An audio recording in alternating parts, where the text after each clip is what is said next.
पूर्व केंद्रीय राज्य मंत्री प्रदीप जैन आदित्य आज ग्राम भेटौरा में थे, तो जहां पर उन्होंने क्रिकेट प्रतियोगिता का उद्घाटन किया, साथ ही खिलाड़ियों का उत्साहवर्धन किया। इसके साथ ही सरकार के द्वारा मनरेगा का जो नाम परिवर्तन किया गया है उसके संबंध में भी एक पत्रकार वार्ता आयोजित की, साथ ही इस पूरे विषय पर अपनी बात रखी। सुनिए क्या कहा पूर्व केंद्रीय मंत्री प्रदीप जैन आदित्य ने।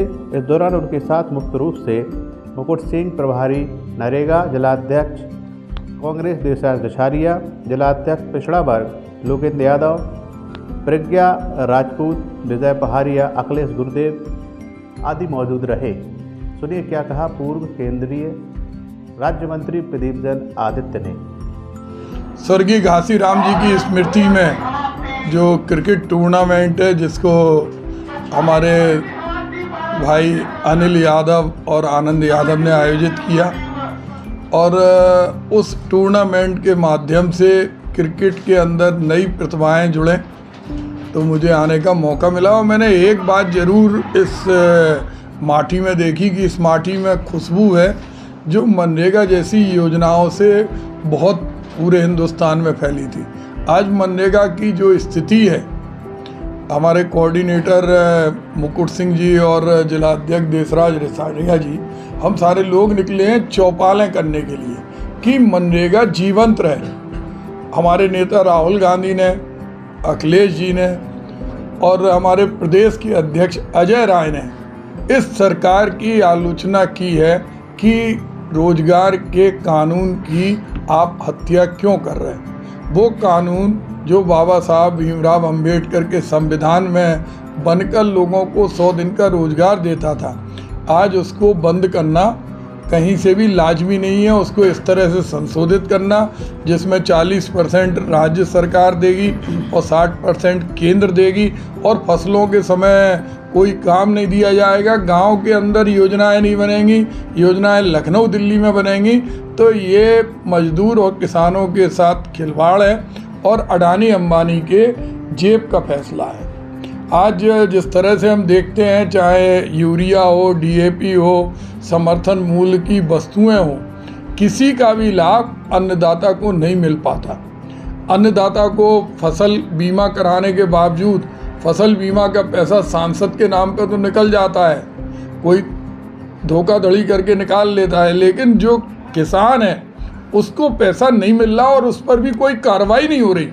कोई सीबीआई, कोई ईडी, कोई बुलडोजर उन नकली फसल बीमा के पैसा खाने वाली कंपनी के अधिकारियों पर नहीं चल रही है। आज अमृत पेयजल योजना में इंदौर में इतने लोग मरे, लेकिन आज भी अमृत पेयजल योजना में गांव-गांव में पाइप नालियों में से जा रहे हैं, प्लास्टिक के पाइप मुंह चढ़ा रहे हैं जनता को। जनता के नाम पर वर्ल्ड बैंक से लोन लिया गया, लेकिन योजना का क्रियान्वयन सही ढंग से नहीं किया। आज यही कारण है कि हम लोगों ने एक आह्वान किया है कि आने वाले समय में इसका इलाज एक ही है कि बुंदेलखंड राज्य बने। मनरेगा जैसी योजनाएं, क्योंकि राज्यों की भी एक जिम्मेदारी होती है। अगर आज बुंदेलखंड राज्य होता तो राज्य अपने पेट पे लिख के भेजता कि हम दूसरा योजना लागू नहीं होने देंगे, लेकिन उत्तर प्रदेश की सरकार एक ही सरकार है और इन्हें तोड़ने से मतलब है। मणिकर्णिका घाट पर जो स्थिति हुई, हम लोगों के उससे सेंटीमेंट जुड़े हैं। लोक माता अहिल्या देवी के प्रतिमाओं को जिस तरह से तोड़ा गया, फिर उन्हें डराया जा रहा कि कहीं का मुद्दा किसी पे एआई का केस है। इंदौर के अंदर उनकी ट्रस्ट के हजारों लोगों ने मीटिंग की, बनारस के लोग वहाँ जाने नहीं दे रहे। उसी तरह झांसी का बना हुआ स्टेशन, हम लोग चाहते हैं कि नया स्टेशन बने, भव्य बने, लेकिन यात्री सुविधा बने, लेकिन बनी हुई बिल्डिंग उसको तोड़ने में सैकड़ों करोड़ रुपए खर्च हो रहे हैं और बनी बनाई उस बिल्डिंग में उसके बगल से आप बना लो। और मऊरानीपुर का स्टेशन में 2-4 करोड़ रुपए दे दो, ललितपुर बबीना में दे दो, लेकिन नहीं, अंडर पास, ओवर ब्रिज, कोई धनराशि नहीं है। आज झांसी में बस स्टैंड नहीं है, एयरपोर्ट चला गया।